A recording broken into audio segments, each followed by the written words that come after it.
Okay, so let's start with what is motivation? It's a very simple question I asked you earlier. Why are you taking this class, for example? And so when I asked this to other students I've taught, some of them gave me straightforward answers like, well, I'm interested in how the mind works. I want to understand other people, and psychology is a tool for that. Other people just tell me, well, this is a requirement for my my medical, my pre-med, or it's just a requirement for my social psych requirements, right? So from that, we have an idea that motivation, and what are some synonyms of motivation? Drive, a reason for doing something.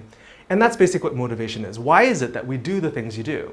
For example, I like playing the piano and watching television and movies. What are the reasons that I choose to do these things, right? You might enjoy driving fast cars or, I don't know, bungee jumping or doing something dangerous. So when we study motivation, it's basically asking, what is it that causes people to do the things that they do? So what are some examples of motivation? You could have very primitive motivation. For example, when your cat chases a mouse, that's motivation right there. When I choose to go to college or when I choose to teach psychology, there's motivation there.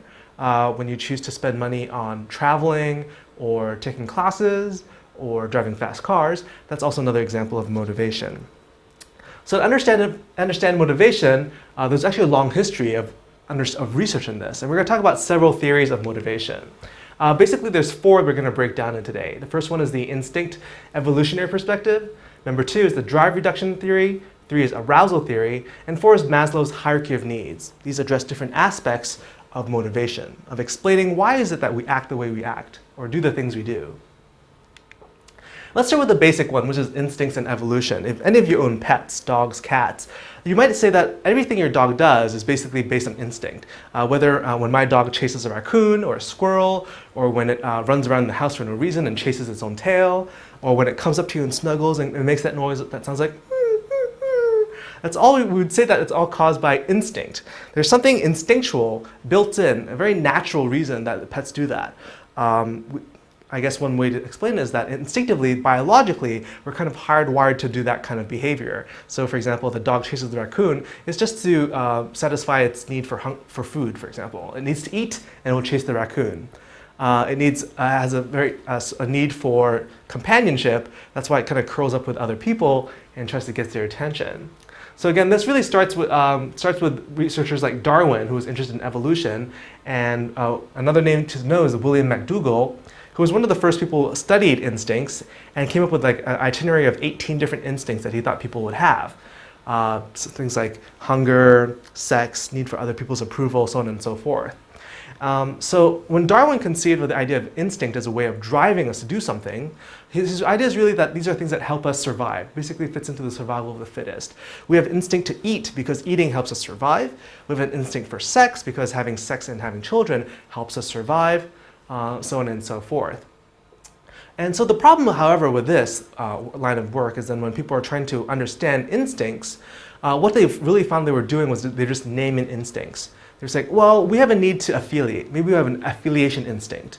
We have a need for exercise. Maybe that's an exercise instinct. We have a need for curiosity. Maybe there's a curiosity instinct. So instead of defining instincts or learning more about instincts, this approach really did die out because what they found was they're just labeling instincts without really understanding why they occurred. So let's look at the second perspective of understanding motivation, and it's drive reduction theory. So basically, don't be fooled, drive reduction doesn't say reduce your drive, but basically it just says that we have an internal stability thermometer that we want to maintain. That if we lack something, we're trying to make up for it in terms of something else. For example, if we're hungry, that gives us a drive, and to reduce that drive, we'll have to eat the food, right? So that kind of balances us out. And so it's kind of an idea is homeostasis. Homeostasis basically is that your body is in well balance, that it's like well fed, the temperature is fine, and that any deviations of that will cause your body to try to reduce the imbalance and maintain the stability things. Another thing is that there's incentives in drive reduction, is that we find that there's benefits to doing something, and it gives us incentive to keep on doing it. So for example, if we want money, for example, because it buys us lots of great stuff, then we'll get more, that's an incentive for us to get a job for example. And so there's really two, let's see. There's a primary drive and a secondary drive, what they call. In the primary drive, it's things that basic needs like food, hunger, temperature, for example. That's one of the drive. One thing we need to do is reduce our hunger. So we go down and chase raccoons and eat chicken or whatnot. And then there's a secondary drive. And basically secondary drive is anything else that helps us achieve a primary drive. So money is one of the main examples of a secondary drive because you could use money to go out and buy goods and services that help to fulfill our primary drives. And those are still, similarly, there's primary incentive and secondary incentives. Primary is the more proximal things, closest that we need to fulfill. Secondary are just secondary things that help us achieve those goals. Another name for the drive reduction theory is homeostatic regulation theory. It says that when we lack something, we are not homeostatic, and that we want to make up for it, so it reduces the imbalance. So that's the first one, is why do we do things? It's because there's something wrong that is threatening our internal stability, that there's needs that something need to be fulfilled, and that's why we do the things we do. So that makes sense, right? So if I'm hungry, I eat. If I'm lonely, I find people, because that's an imbalance. If I'm too hot, then I search for cooler places to do. But then there's things that, I have friends who like extreme things like bungee jumping, and that doesn't fit into this theory.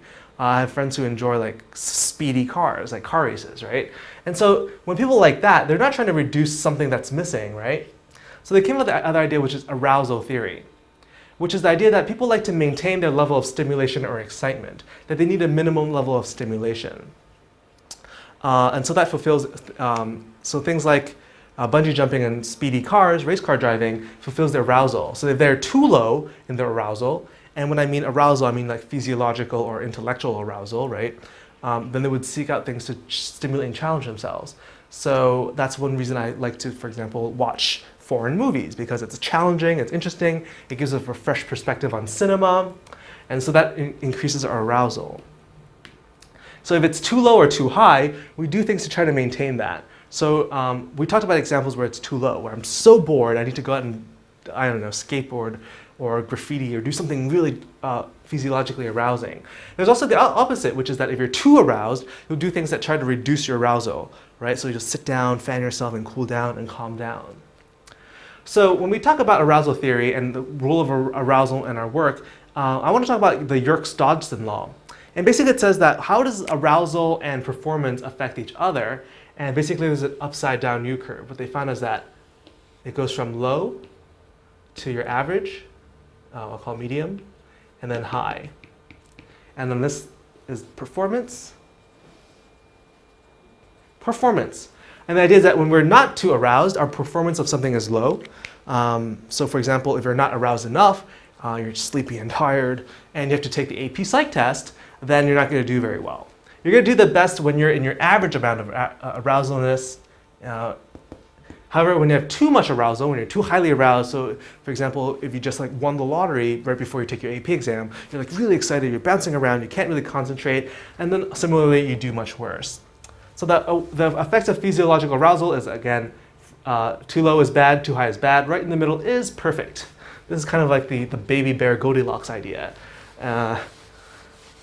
Once you have the ideal amount of arousal, that's the one that's going to motivate your behavior to its best. So that's this third perspective.